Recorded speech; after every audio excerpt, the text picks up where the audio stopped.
CV9 Bharatvarsh की जो hi tech बस है वो पहुंच गई है विदर्भ का केंद्र कहे जाने वाले वर्धा में। जी हां, वर्धा जिसे विदर्भ की सियासत का केंद्र कहा जाता है, ये वो वर्धा है जहां पर बापू ने यानी महात्मा गांधी ने अपने जीवन के 12 साल बिताए थे। कर्म भूमि ये वर्धा रहा महात्मा गांधी के लिए। ये वो वर्धा है जो कि महात्मा गांधी ने यहां पर रहकर किस तरह से अंग्रेजों के खिलाफ जो लड़ाई है उसका बिगुल फूका था, आजादी की लड़ाई का। ये वही वर्धा है जहां पर बापू का सेवाग्राम कुटी है और ये वही वर्धा है जिसके बारे में यह भी कहा जाता है कि वर्धा जो सोचता है क्या वैसा ही पूरा विदर्भ सोचता है। क्या महाराष्ट्र की जीत का जो फॉर्मूला है वो वर्धा से होकर निकलता है। ये वो वर्धा है जो कि कभी कांग्रेस का गढ़ हुआ करता था, लेकिन आज क्या हालात वही है, क्योंकि 2012 के 2014 के बाद एक बड़ा बदलाव यहां पर देखने को मिला। आज के मौजूदा हालात क्या है, आज की मौजूदा सियासत क्या है और जो शानदार जनता आज हमारे साथ वर्धा की मौजूद है वो क्या सोचती है आज के सियासतदानों के बारे में। जो पार्टियां इस वक्त चुनाव में है, जिस तरह से शिवसेना का या फिर एनसीपी का जो बंटवारा हुआ उसके बाद यहां की जनता का क्या कहना है, जो मुद्दे हैं उन मुद्दों पर वो किसके साथ हैं, क्या वो महाविकास आघाड़ी के साथ हैं या फिर वो महायुति को ज्यादा बेहतर मानते हैं। हर एक जानकारी हर एक बात होगी हमारे साथ। हर दल से जो खास मेहमान मौजूद है उनसे भी मैं आपका परिचय कराऊं, लेकिन इससे पहले आज के जो बड़े मुद्दे क्या है इसके बारे में फटाफट मैं आपको बता देता हूं। तो एक नजर आज के बड़े मुद्दों पर। पहला बड़ा मुद्दा जिस पर हम चर्चा करने वाले हैं वो मुद्दा है कि जो शरद पवार के संन्यास के संकेत सामने आए हैं, जी हां, क्या इसका चुनावी असर देखने को मिलेगा। क्या ये कहीं ना कहीं एक इमोशनल कार्ड है जो एनसीपी चीफ शरद पवार की तरफ से खेला गया है। यह एक बड़ा मुद्दा है जो उन्होंने बयान में हाथ दिया है। इसके अलावा नेताओं के विवादित बोल पर वोटर क्या सोचते हैं, आम लोग क्या सोचते हैं, वर्धावासी क्या सोचते हैं, इस पर बात करेंगे, क्योंकि कभी इंपोर्टेड माल का जिक्र हो जाता है तो कभी बकरी का जिक्र किया जाता है। इस पर वर्धा के लोगों का क्या कहना है हम बात करेंगे। इसके अलावा बागियों पर कार्रवाई की गई है, डैमेज कंट्रोल से क्या होगा। इसके अलावा शिंदे वर्सेस राज ठाकरे में पवन सिंह के गाने की चर्चा आखिरकार क्यों हो रही है, ऐसा क्या हुआ कुर्ला की सभा में जिसके बाद राज ठाकरे ने एकनाथ शिंदे पर निशाना साधा। और एक बात और, क्यों महाराष्ट्र के मौजूदा सीएम एकनाथ शिंदे को कहना पड़ गया कि मैं कठपुतली नहीं हूं, इस पर हम बात करेंगे। और यहां पर आप देखिए, मैं आपको बताना चाहूंगा कि वर्धा की शानदार जनता हमारे साथ मौजूद है, लेकिन इससे पहले आपका मैं परिचय करवा देना चाहता हूं। जो खास मेहमान हमारे साथ आज मौजूद हैं, हमारे साथ मौजूद है कांग्रेस के जिलाध्यक्ष मनोज चांदुरकर साहब। सर, आपका बहुत बहुत स्वागत है, मंच पर आप आइए और मैं चाहूंगा आप लोग जोरदार तालियों के साथ आप बताइए कि वर्धा की जनता आज कितने जोश में। तो और हमारे साथ इसके अलावा मौजूद है एनसीपी शरद पवार ग्रुप के धनराज तेलंग साहब। आइए सर, आप मंच पर आइए, आपका ही बहुत बहुत स्वागत है। तालियों की आवाज थोड़ी कम सुनाई दे रही है, पीछे आप जो मौजूद हैं आप भी हौसला अफजाई करिए। इसके अलावा मिलिंद देश पांडे जो बीजेपी नेता है, मैं चाहूंगा कि आप मंच पर आए, आपका बहुत बहुत स्वागत है हमारे इस कार्यक्रम में। और इसके साथ साथ विजय आगलावे साहब जो कि आरपीआई 8 फिले गुट के हैं, आपका बहुत बहुत स्वागत है। जोरदार तालियों की आवाज मुझे पीछे तक आनी चाहिए। लेकिन इससे पहले कि हम चर्चा की शुरुआत करें, लोगों के जवाब लें, नेताओं से हम बात करें, आपको सुना देते हैं कि आखिर शरद पवार की तरफ से क्या कहा गया। आप सुनिए। नवी पिढी ही तयार केली पाहिजे आणि नवी पिढी ही लोकांच्या भल्यासाठी काम करणारी केली पाहिजे आणि त्या दृष्टीनं योगेंद्रची उमेदवारी इथं आपण दिली। त्यांचं शिक्षण अमेरिकेमध्ये झालं। तो आप देखें, शरद पवार एनसीपी शरद पवार ग्रुप के चीफ, उनको आप सुन रहे थे, उन्होंने साफ कहा कि जो नई पीढ़ी है उसको मौका मिलना चाहिए और बहुत चुनाव लड़ लिया है। क्या ये जो संकेत है वो संन्यास का है शरद पवार की तरफ से, और क्या ये एक इमोशनल कार्ड है? जनता से तो मैं बात करूंगा, लेकिन सबसे पहले धनराज तेलंग साहब जो कि एनसीपी शरद पवार ग्रुप से, ये बयान इसका क्या मतलब माने हम? मैं धनराज तेलंग एनसीपी शरद पवार गुट से बात करना चाहता हूं। माननीय शरद पवार साहब का जो बयान है कि जो तरुण है वो युवक है उनको चांस देना चाहिए, इसका मतलब ये नहीं है कि जो बुजुर्ग है उन्होंने संन्यास लेना, इसका मतलब ये नहीं है। जी ठीक है, लेकिन यहां पर आम जनता क्या सोचती है? शरद पवार का ये जो बयान है कि अब राजनीति में युवाओं को आना चाहिए, बहुत चुनाव लड़ लिया, आप क्या सोचते हैं इसके बारे में? इसके बारे में सिर्फ इतना लगता है कि युवाओं को यानी सुप्रिया सुळे को, पार्थ पवार को, अपनी घरानीशाही की युवाओं को आगे लाना चाहते हैं। क्या शरद पवार की तरफ से कोई इमोशनल अपील आपको नजर आ रही है? इसका असर होगा? नहीं, इसका असर होगा। शरद पवार जी ने जो कहा, उनका बयान जो है वो नई पीढ़ी को यहाँ संधि मिलनी चाहिए, इसी वजह से उन्होंने वो कहा। लेकिन बुजुर्गों की साथ भी जरूरत है, दोनों मिलकर वो चलाएगी। ठीक है, युवा और बुजुर्ग दोनों जरूरी है, आप क्या बोलना चाहेंगे?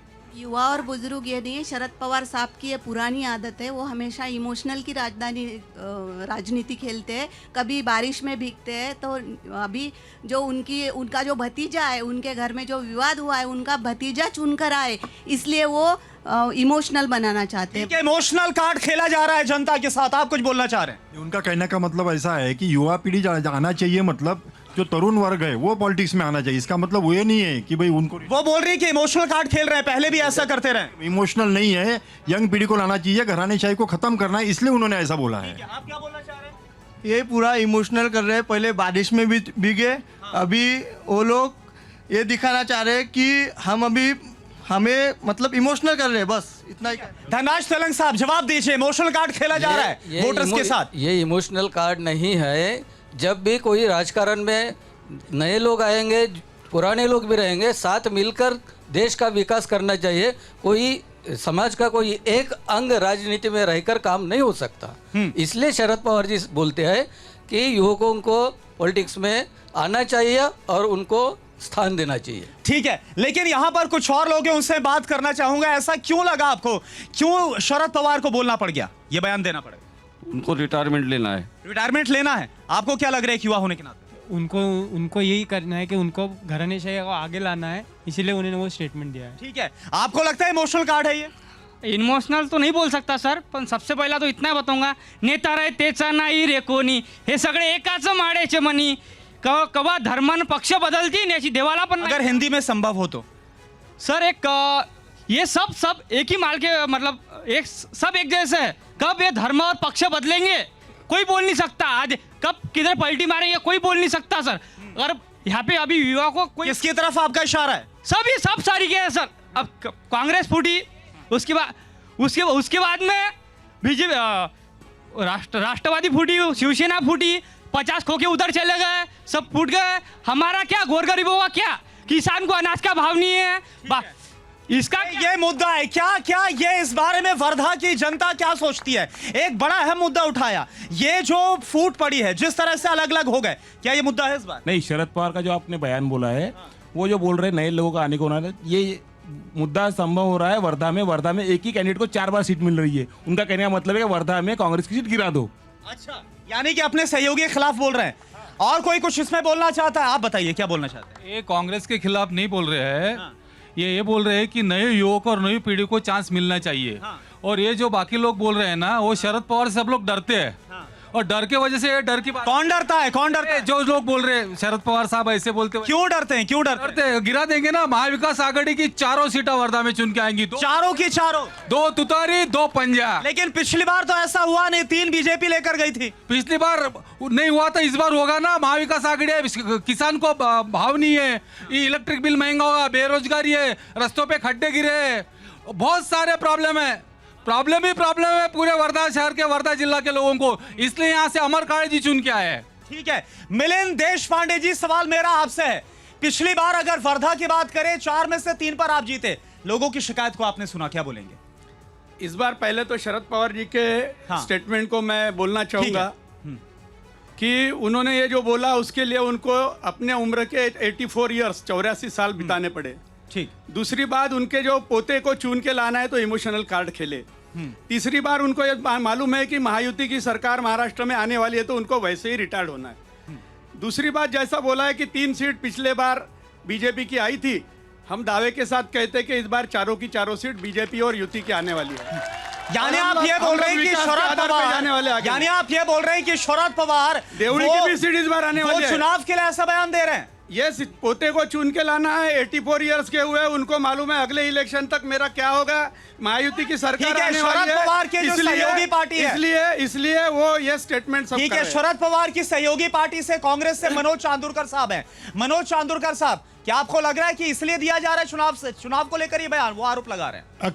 एक्चुअली जो शरद पवार जी ने बात की, जो बात आपने यहाँ पे रखी, आपने और सारे मुद्दे रखे, कुरला की इसमें क्या कहा, उसमें क्या कहा। इस बार बात करेंगे, पहले जनता के मन में चिढ़ है। जो वो बोल रहे थे यहाँ पे सबसे खेती वाला जिला है, खेत माल को भाव नहीं है, और उसके जो ये उसको खेती करने के लिए जो पैसे लगते उन सबके भाव बढ़े, जीएसटी लग के, खाद के, बीज के, मजदूरी के, पेट्रोल डीजल के। ये सबसे मुद्दा, ज्वलंत मुद्दा है। गांव में महंगाई बहुत ज्यादा बढ़ गई है, बेरोजगार युवक त्रस्त है। तो ये नहीं सोच रहे गांव के लोग और यहाँ के मतदाता कि वहां कुरला में क्या हो रहा है और दिल्ली में क्या हो रहा है। ये तो ये देख रहे कि इस बार कौन सी भी हालत में ये सरकार को गिराना है। महंगाई की वजह से सब महिलाएं त्रस्त है। गैस सिलेंडर के भाव बढ़ गए, खाने के तेल के भाव बढ़ गए, सोयाबीन के भाव कम हो गए और खाने के तेल के भाव बढ़ गए। ठीक है। सब निरमा का जो पूरा 50 रुपए में आता था 90 रुपए में आ रहा है। लाइन का बिल इतना बढ़ गया है कि कुछ दिन के बाद फिर से दिया सलाई जलाना पड़े। और उसके बाद में भी ये सरकार जो है, ये अनैतिक सरकार जो 2.5 साल अपने यहाँ पे बैठी है, जो कोर्ट की वजह से बैठी है, जिसका डिसीजन नहीं हुआ, ये सरकार ने 2.5 साल में इतना यहाँ पे ध्वस्त कर दिया। यहाँ के रोजगार के जो ये थे वो गुजरात में लेके गए सब यहाँ के प्रोजेक्ट। यानी आपका मसला तो है, मेरा मुद्दा ये है कि आप जो मुद्दे लगाया जा रहा है महाविकास की तरफ से कि जो उद्योगपति गुजरात की उनको फायदा पहुंचाया जा रहा है। आप भी जो मुद्दे ले रहे हैं वो मुद्दे यहाँ से संबंधित नहीं है। यहाँ पे गांव से बात कर रहे हैं, सब मुद्दों पर बात। यहाँ पे कुरला में राज ठाकरे ने क्या बोला, ये मुद्दा यहाँ नहीं चलने वाला है। और शरद पवार जो है वो बड़े नेता है, वो दिन भर में सवेरे से शाम तक कुछ ना कुछ बोलना पड़ता है। मानुष तो आदमी चुप तो नहीं बैठेगा ना। मुद्दों पर बात करेंगे, उन पर उसमें से एक आधा मुद्दा निकाल के उस पे बाउंडर करना, उनको रिटायर्ड होना है, वो होना चाहे हो रहे, ये कुछ लोग बिल्कुल आपने सही बोला कि सब पर बात होगी, सब पे यहाँ से सवाल होंगे, जवाब आपसे होगा। मुख्य मुद्दा है, जो मुख्य मुद्दा है चुनाव का, ये बीजेपी सरकार ने 2.5 साल में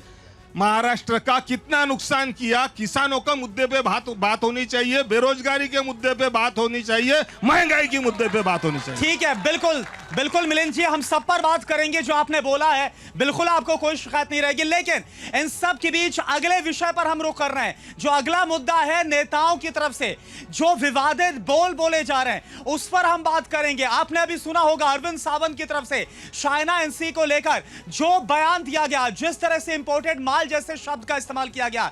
इसके अलावा जो अभी हाल ही में एक और जो शिंदे गुट की महिला उम्मीदवार है, उनको लेकर बकरी शब्द का इस्तेमाल किया गया।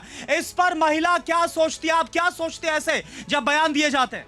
आप बैठे रहिए, कोई बात नहीं। जो उन्होंने चाइना एनसी के बारे में बोला ना, इम्पोर्टेंट माल यानी वो बाहर के अलग मार्केट है, इसलिए उन्होंने वैसे बोला। इम्पोर्टेंट है, बाहर से लाया, ऐसा नहीं है। और जो बोल रहे हैं एकनाथ शिंदे, सब भ्रष्ट सरकार है। और इतना सब भ्रष्ट, अभी पंतप्रधान मोदी इतने उम्र में अजित पवार को बोलते 75,000 करोड़ का, और चौथे दिन उनके पार्टी में लेते। यानी सब भ्रष्ट सरकार अपने साथ लेके सरकार बनाई। और क्या लोगों को जो केजरीवाल है वो चुन के आए हुए हैं, लोकशाही नहीं रह रही, इसका मत। यानी आपके मुताबिक गलत नहीं बोला, आप क्या बोल रही हैं? इस देश की संस्कृति है, इस देश ने कहा है यत्र नार्यस्तु पूज्यते रमन्ते तत्र देवता। और ये जो नेता लोग हैं, जो उबाठा के नेता लोग हैं, वो किसी को बकरी कह रहे हैं, किसी को माल कह रहे हैं, तो ये हमारी संस्कृति नहीं है। उनको महिलाओं की इज्जत ही करनी नहीं आती। पहले महिलाओं की इज्जत करना सीखो और फिर नेतागिरी करो। ये उनके नेताओं ने। आप क्या बोल रही हैं? आप कितनी इज्जत करते हैं? आप देखिए कि ये 10 सालों में महिलाओं का 20% रेट बढ़ गया अत्याचारों में। और सभी जगह जितने भी हैं वहाँ पे सब महिलाओं का अत्याचार हो रहा है। तो इसके ऊपर मणिपुर की बात कही है, अपनी कलकत्ता की बात कीजिए, बदलापुर की बात कीजिए, सभी जगहों का देखिए कि बदलापुर आइंटाउन का आम्हाला मान्य नहीं। लेकिन ये जो हुआ, जो शब्द इस्तेमाल किए गए, विवादित बोल, इंपोर्टेड माल या बकरी, इस पर एफआईआर भी दर्ज की गई है, कार्रवाई भी की जा रही है। आप क्या बोलेंगे, ऐसे शब्दों का इस्तेमाल सही है चुनाव में? जी नहीं, बिल्कुल ऐसे शब्दों का महिला शक्ति के लिए, जहां हम महिला को आदि शक्ति कहते हैं, जहां महिला की पूजा होती है, जहां कन्या पूजा होती है, ऐसे जगह माल कहना ये अहित ही घटिया शब्द है। और जो महिलाएं इस बात का समर्थन कर रही है उसका भी मैं यहाँ निंदन करती हूँ। क्या बोल रहे हैं आप? सर, बदलापुर की बात होना चाहिए। बदलापुर में इन्हीं का स्कूल में इन्हीं का पूरा मैनेजमेंट था। वहाँ पे क्या हुआ, उस आदमी का एनकाउंटर कर दिया। क्यों एनकाउंटर किया गया? एनकाउंटर नहीं करना था। आप क्या बोल रहे हैं? फिर नेताओं से बात। सर, मैं एक आम जनता हूँ वर्धा का, और आज इस बार मैं देख रहा हूँ एक सिक्का है, एक सिक्के के दो पहलू है, चाहे बीजेपी हो या कांग्रेस हो। और मैं तो चाहता हूँ कि इस बार निर्दलीय की सरकार बननी चाहिए, और निर्दलीय इंसान एक ऐसा रहेगा कि इसको चुनेगा, और सरकार बनाने में निर्दलीय इम्पोर्टेंट रहेगा।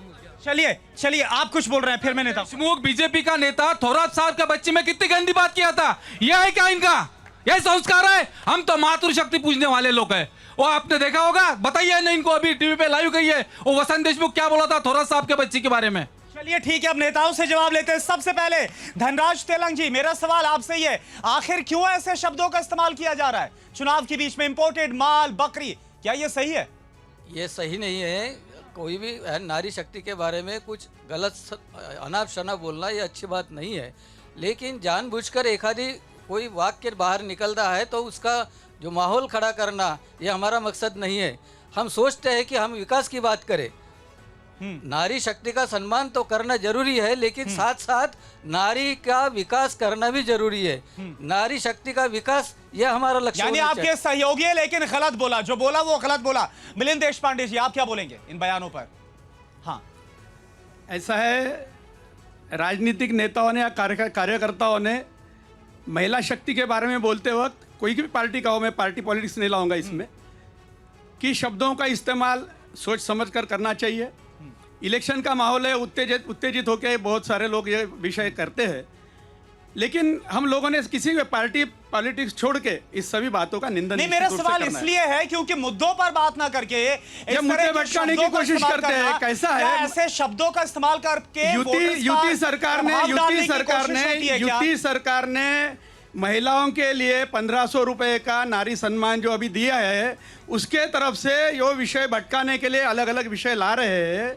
और इसी के लिए जो मुद्दे हैं मुख्य, हम लोग विकास के आधार पे, महिलाओं के लिए किए हुए काम के आधार पे, बेरोजगार के विषय पे, महिलाओं के विषय पे, किसानों के विषय पे बात होनी चाहिए, लेकिन भटकाने के क्या रहा है विजय अगलावे साहब, हो क्या रहा है? मुद्दों की बजाय जो महिला उम्मीदवार है उन पर ऐसी टिप्पणियां दी जा रही, क्या बोलेंगे आप? सभी नेताओं ने बोला है हमारे, हाँ, सभी पक्ष के, कि नारी का सम्मान होना चाहिए, महिला का सम्मान होना चाहिए। इसके पक्ष में हम भी है, इसमें कोई डाउट नहीं है। लेकिन सम्मान के साथ साथ उनका विकास भी होना चाहिए, महिला आगे आना चाहिए। इस दृष्टिकोण से जो महायुति ने काम किए हैं और किसी ने किए हुए नहीं है, ये गलत है। ये सब दिखावा करते थे। ठीक है, मनोज चांदुरकर साहब, आपसे इस पर एक रिएक्शन।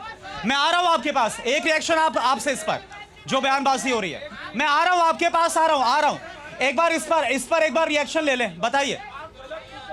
आप बोलिए, फिर मैं आ रहा हूं आपके पास। महिलाओं के बारे में कौन सी पार्टी का कौन सा भी नेता अगर बोलता है, उसने बोलना नहीं चाहिए, मैं इसका निषेध करता हूं। लेकिन जब अपनी पार्टी की तरफ से महिला पे अन्याय होता है तो उसको छुपाया जाता है, और अपोजिशन की पार्टी से कोई बोलता है तो उसको बवाल बनाया जाता है। अपने भी अंदर झांक के देखिए, हमारे अपने युति सरकार में भी महिलाओं पे बहुत अत्याचार हुए। एक उधर पुजारियों ने एक महिला को मार दिया, बदलापुर की घटना हो गई। और महिला का सम्मान, महिलाओं के बारे में अगर जानकारी ली जाए, हिंगनघाट की अंकिता, ठीक है, यहाँ पर आप कुछ बोलना चाहते हैं, बताइए, फिर अगले मुद्दे की तरफ जा रहे हैं। इनका सीधा मुद्दा है सर, बेरोजगारी पर नहीं बोलेंगे, सिर्फ इनको आपस में सब मुर्गे लड़ाना है सर, बस। स्थानीय मुद्दा क्या है सर? 2200 का पीपा है सर, सोयाबीन का भाव 3500 ही है सर, वो कब बढ़ेगा? उसका मुद्दा। बेरोजगारी को रोजगार कब मिलेगा? अरे वर्धा में एक अंडा प्रोजेक्ट लाए हैं क्या इन्होंने? बोलिए ना। ठीक है, बेरोजगारी का बड़ा मुद्दा। एक मुद्दा और, हाँ, वो उनको नहीं है, वोटों की हो गई बोलते कड़की, इसलिए हो गई बोलते बहन लड़की। हाँ, अगर जातिवाद पे अगर आता है मुद्दा तो सर बताइए सर, ठप्पा का सर, जातिवाद की जरूरत नहीं है। आप कपड़े एक बार फिर से पहन लीजिए। आप बताइए, बेरोजगारी, किसानों का मुद्दा, ये सबसे अहम है क्या इस बार विदर्भ में? मेरा देशपांडे साहब को एक प्रश्न है कि सब चीजें देश में बढ़ गई है, किसानों के भाव क्यों नहीं बढ़े? जो 2200 में आज किसान अपना सोयाबीन बेच रहा है, वहाँ तेल कितने रुपए किलो हुआ है, उसका जवाब हम मेरे को देने को ना उन्होंने। ठीक है, इस पर हम जवाब लेंगे, लेकिन इस बीच आप क्या बोलना चाह रहे हैं? महाराष्ट्र एग्जाम में पेपर हुआ, कितने पेपर लीक हुए? 12 से 15 पेपर उसे प्रिंटेड आंसर मिले। किसी की जांच हुई क्या अभी तक? उसको ज्वाइनिंग कैसे मिले? 35 लाख में सीट खपी है। क्या कर रही है सरकार? सो क्या है क्या? मिलिंद देशपांडे जी जवाब दे दीजिए इस पर। ठीक है, हो गया। मिलिंद देशपांडे जी, यहाँ से जो मुद्दे उठाए गए जवाब दीजिए। किसानों के बारे में जो विषय कहा है, हाँ, मोदी सरकार ने और महाराष्ट्र के सरकार ने किसानों को 2-2 हजार जैसा 12,000 रुपए किसानों को दिए हैं।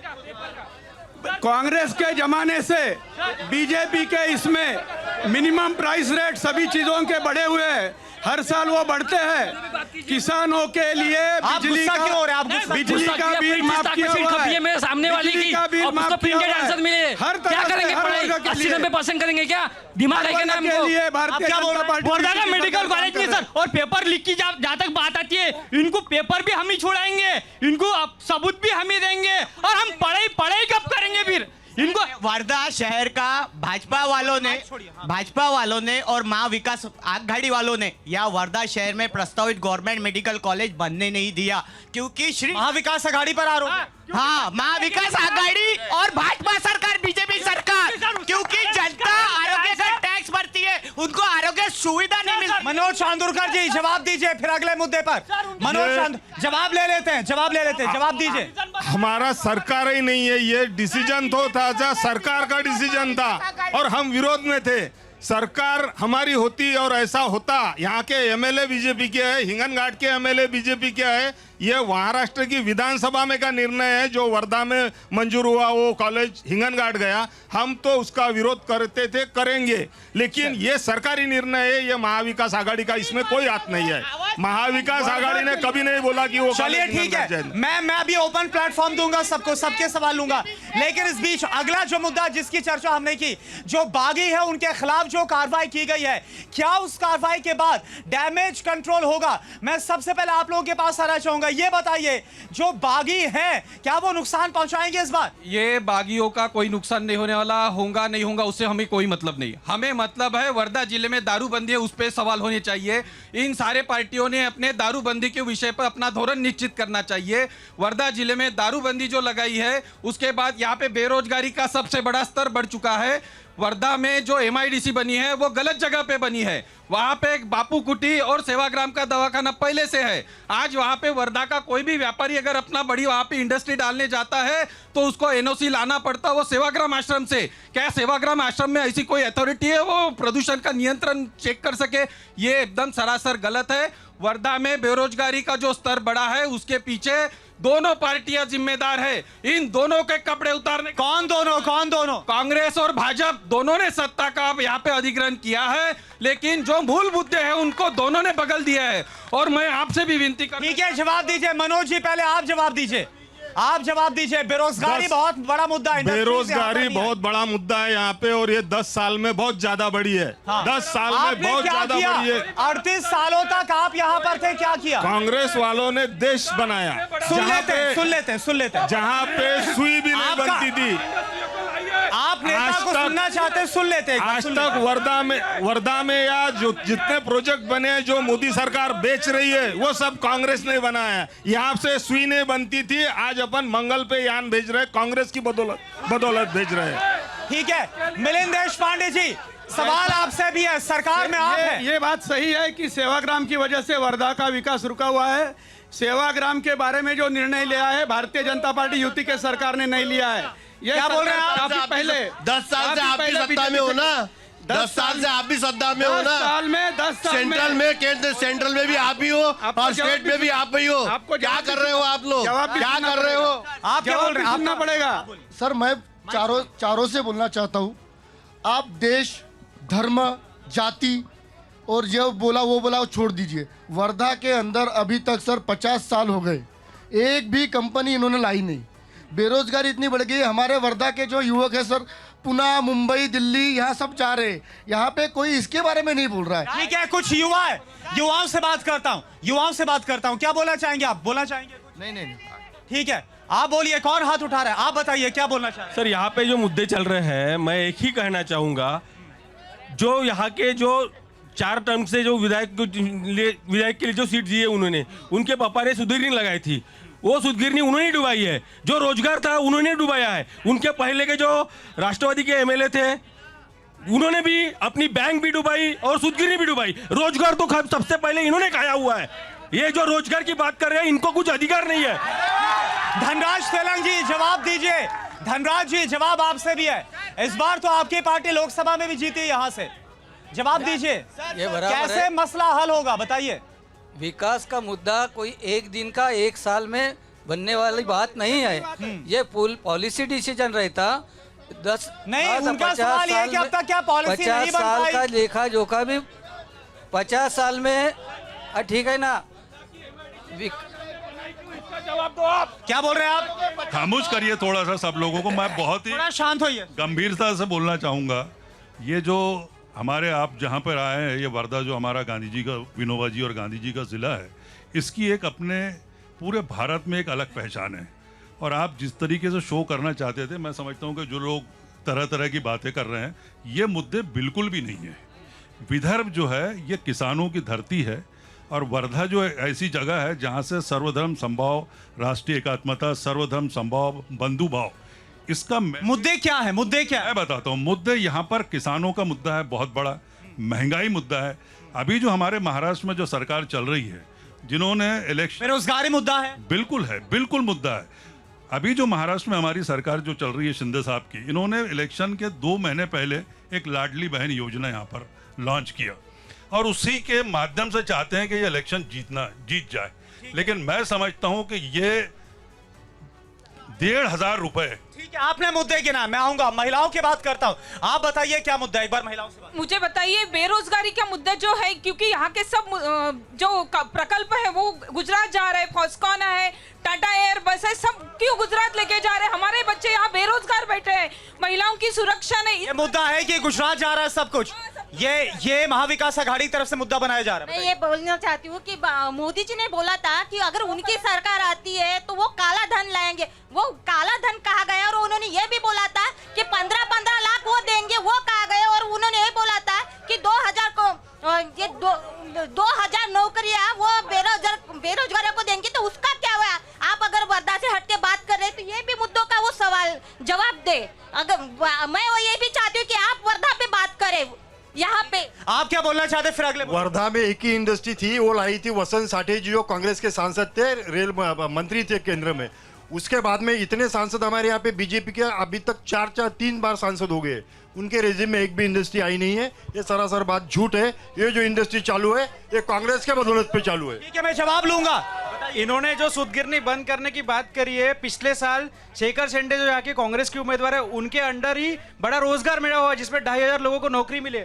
और ये लोग जो बोलते कि डेवलपमेंट में इससे ज्यादा बड़ा डेवलपमेंट कभी हुआ नहीं, बराबर है ना? इससे बड़ा कमीशन आज तक किसी ने देखा भी नहीं है खाते हुए। ये सबसे बड़ा कौन खा रहा है कमीशन? कौन खा रहा है? जो यहाँ के कार्य सम्राट, लोकप्रिय, सबसे बड़े आमदार जिसको कहा जाता है। दूसरी बात, पिछले 10 सालों में इन्होंने कौशल्य विकास, रोजगार, स्वयं रोजगार की बात करी है। कितने लोगों को इन्होंने रोजगार लगा? सब झूठे आंकड़े। किसी के पास ऑफर लेटर। शिकायत किससे है? महाविकास से या महायुति से? महायुति सरकार से। किसी के पास ऑफर लेटर नहीं है। ये स्वयं रोजगार की बात करते हैं। वर्धा में कितने स्टार्टअप को लाया है? बात करूंगा महाविकास वर्सेस महायुति बात करूंगा, लेकिन मैं एक और अगला मुद्दा है, इस पर मैं बात करना चाहूंगा। देखिए, एकनाथ शिंदे की एक रैली जो कि खुरला में होने वाली थी, चुनावी सभा, वहां पर एकनाथ शिंदे पहुंचते नहीं, लेकिन वहां पर भोजपुरी स्टार पवन सिंह का जो गाना है वो बजाया जाता, और इस पर राज ठाकरे ने निशाना साधा, हमला बोला है एकनाथ शिंदे पर, और कहा कि महाराष्ट्र को यूपी बिहार बनाना चाहते हैं। क्या बोलना चाहेंगे आप?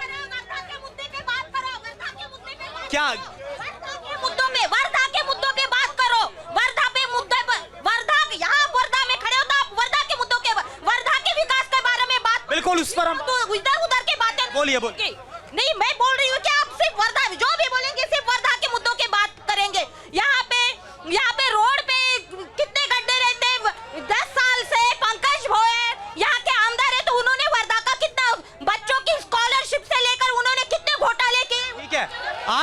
चाहती है, क्या मुद्दा है? एमएलए इन लोगों ने बोला है कि हमारे एमएलए ने फ्रॉड करके ये सब विकास किया है, इनको इनसे हमको प्रूफ चाहिए।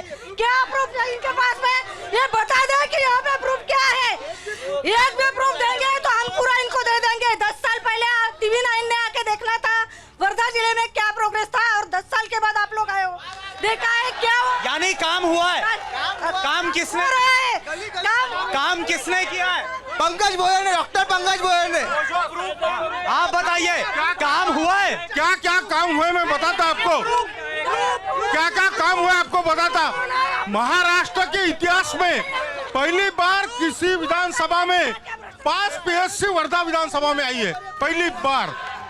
अभी 1970 में सुनो 1970 में बोरधरण सिंचन प्रकल्प शुरू हुआ था। तब से अब तक 1 रुपया नहीं आया, ये कांग्रेस ने नहीं लाया। अभी 72 करोड़ लाके खेती को सिंचन की व्यवस्था डॉक्टर पंकज गोयल ने की है।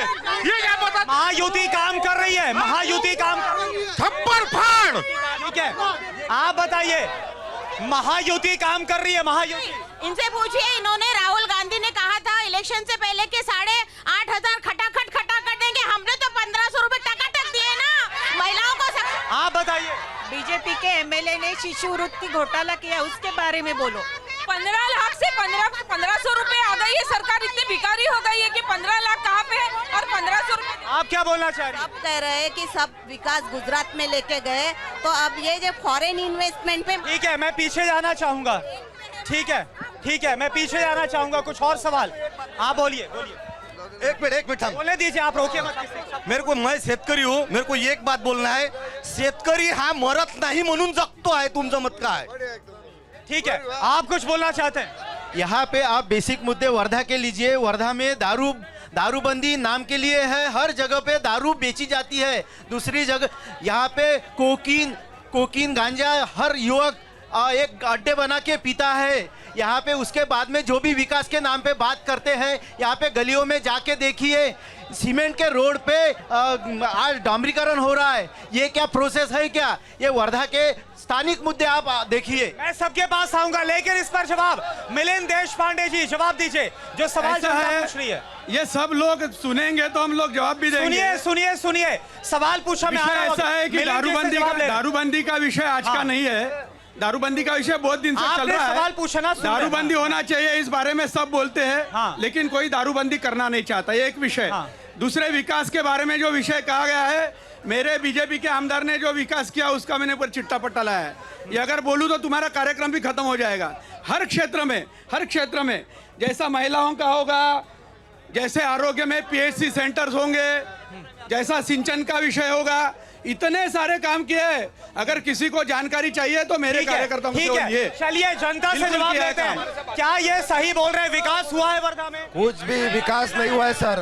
पहली बात तो सर मैं थोड़ा सा एक करके पहले किसी की बात समझनी है, ये एक करके। ये सरकार जो है असंवैधानिक सरकार है, जिसको विकास हुआ है। यहाँ पर विकास कुछ भी नहीं, और एक वो बोल रहे हैं कि इतना विकास किया है कि एक ही काम का ये 3 बार वर्क ऑर्डर निकल के 6 महीने में आऊंगा पीछे। विकास हुआ है वर्धा में, विकास हुआ है वर्धा में। हमने युवा सेना ने जब सावंगी का 1 मिनट सगळे सुन लेते हैं। मेरा सवाल है, विकास हुआ है जो बीजेपी बोल नहीं हुआ। यहाँ पे 15 कोटी का बोर्ड लगाया था सावंगी और पालोती रास्ते के लिए। खाली बोर्ड लगा के रखने से कुछ नहीं होता। कहाँ गया वो रोड, कहाँ गया उसका कमीशन तो इतने खाते हैं बीजेपी वाले। एक मिनट, बोर्ड लगाने होता। भारत के 2 जासूस बाबा रामदेव और अन्ना हजारे जो करप्शन के बोलते हैं, अभी करप्शन नहीं के देश में। अब बाबा रामदेव कहाँ गया? माइक छोड़िए। वर्धा में सर विकास हुआ। हाँ, डेवलपमेंट पूरा डेवलपमेंट हुआ है, विकास हुआ है, रोड नाले सब हुआ है, विकास हुआ क्या नहीं? ये सब हेलो ये सब प्रॉब्लम सॉल्व करने के लिए अपने को एक अच्छा खंभीर नेतृत्व चाहिए। चलिए, तो बीजेपी की तरफ से जो कहा गया, मैं बोलिए क्या बोल रहे हैं सर एक मिनट सर निश्चित माइक मत छीनिए एक करके पहले आप बोलिए निश्चित ही विकास हुआ है। अगर विकास नहीं हुआ होता तो इतना काम नहीं हुआ होता। अगर कांग्रेस के साथ विरोध, लोग बोल रहे हैं कि झूठ बोल रहे हैं, विकास नहीं हुआ। बीच में 2.5 साल में कांग्रेस का महाविकास की आघाड़ी का सरकार था, तो इन्होंने चर्चा करनी होना क्या वो विकास हुआ कि नहीं हुआ। ये बात करें कमीशन की, इन्होंने कभी आप क्या बोल रहे हैं? समृद्धि में 14 लोग मर गए, उसको 25-25 लाख रुपए आज भी नहीं मिले। चलिए ठीक है, छोटी सरकार है ये। यानी आपकी शिकायत है। मैं आ रहा हूं और देखिए अगले मुद्दे का मैं आ रहा हूं, सबके पास आ रहा हूं। अगले मुद्दे का हम रुख कर रहे हैं। अगला मुद्दा है एकनाथ शिंदे जो मौजूदा मुख्यमंत्री है, उनकी तरफ से यह कहा गया कि मैं कठपुतली नहीं हूं। ऐसा आखिरकार उन्हें क्यों कहना पड़ गया? मैं जवाब लेना चाहूंगा। सबसे पहले धनराज तेलंग साहब, आप जवाब दीजिए कि एकनाथ शिंदे ये बोल रहे हैं कि मैं कठपुतली नहीं हूं, वो कौन सी स्थिति है जिसकी वजह से उनको ये बोलना पड़ रहा है? अब उन्होंने किस मुद्दे को ध्यान में रखते हुए बयान दिया, इसकी मालूमात तो मुझे नहीं, उसका बैकग्राउंड भी मालूम नहीं। लेकिन कोई मुख्यमंत्री के बयान पर यानी वो ऐसा बयान क्यों दे रहे, इसके बारे में बयान करना मुझे अच्छा नहीं लगता। नहीं, देखिए मैं बताना चाहूंगा, दरअसल जो बीजेपी के नेता हैं प्रदीप रामचंदानी, उनकी तरफ से यह कहा गया था कि जो गद्दार थे वो आज खुददार हो गए, वो आज सीएम बन जाते हैं। बीजेपी से जवाब नहीं, ऐसा कुछ नहीं है। उन्होंने ये कहा है कि उनके बारे में जो टिप्पणी हो रही थी कि ये बीजेपी के हाथ के कठपुतली है, दिल्ली में जाते सर झुकाते हैं, तो उन्होंने उसकी भूमिका स्पष्ट की कि मैं कठपुतली नहीं, और ये नहीं भी है। तीनों मिलके, देवेंद्र जी, एकनाथ जी और अजित पवार, तीनों मिलके ब्रह्मा विष्णु महेश सरकार चला रही है। सब बराबरी का हिस्सा है, कोई कठपुतली नहीं है। चलिए ठीक है, आप क्या सवाल इसमें जवाब दिया है। आप क्या सवाल? दारूबंदी पे कांग्रेस किससे सवाल है आपका? दोनों से है। दारूबंदी पर कांग्रेस और भाजपा ने अपना स्टैंड डिक्लेयर करना चाहिए कि उनको दारूबंदी रखना है या हटाना है। दारूबंदी होनी चाहिए, बीजेपी का स्टैंड है। कांग्रेस जवाब दीजिए। हम दारूबंदी रखने के बाजू से है। दारू ये बहुत गलत बात है। बीजेपी आपका स्टैंड और क्या उसके है? बाजू से बिल्कुल दारूबंदी होनी चाहिए, लेकिन जिस तरह से दारूबंदी होनी चाहिए ये मीटिंग में रहता है, और कितने लोग जाके दारू के दुकान में जाते हैं, इसका भी एक बार सर्वे होना चाहिए। लोगों की इच्छा नहीं कोई सवाल है? लोगों की इच्छा नहीं है। लोकशाही खत्म करने वाली सरकार है ये। लोकशाही बचाना है। कौन सी सरकार है? कौन सी सरकार के खिलाफ? आई थी सरकार, लोकशाही खत्म करने वाली सरकार है। लोकशाही बचाना है हमारे को इस बार, जो पार्टी लोकशाही बचा। ठीक है, आप क्या बोल रहे हैं? सर मेरा एक ही सवाल है, ये लोकशाही बचाने की बात जल्दी पूछे, वक्त पूछ रहा हूँ। जो उम्मीदवार है उनके नाना 10 साल आमदार थे, उनके पिताजी 25-30 साल आमदार थे, और 4 बार उनको टिकट मिली। मेरा वर्धा के कांग्रेस को एक ही सवाल है कि 60 साल से सिर्फ एक ही घर में टिकट है, क्यों मनोज जी को टिकट? चलिए ठीक है, सवाल यहाँ पर बहुत है। सवाल यहाँ पर आप माइक मत छीनिए, आप माइक मत छीनिए, जल्दी बोलिए, जल्दी माइक मत छीनिए। सर जी, इनका जवाब ये है कि जो विकास का काम करता है वर्धा जिला के लिए, हर गली गली में, पूरे महाराष्ट्र में पांदन रोड पता नहीं था, वो पांदन रोड की शुरुआत वर्धा से। ठीक है, तो सियासी पारा, ठीक है सर, आप माइक मत छीनिए। तो सियासी पारा बहुत ज्यादा गर्म है, आप छीनिए मत। नहीं, सियासी पारा बहुत ज्यादा गर्म है।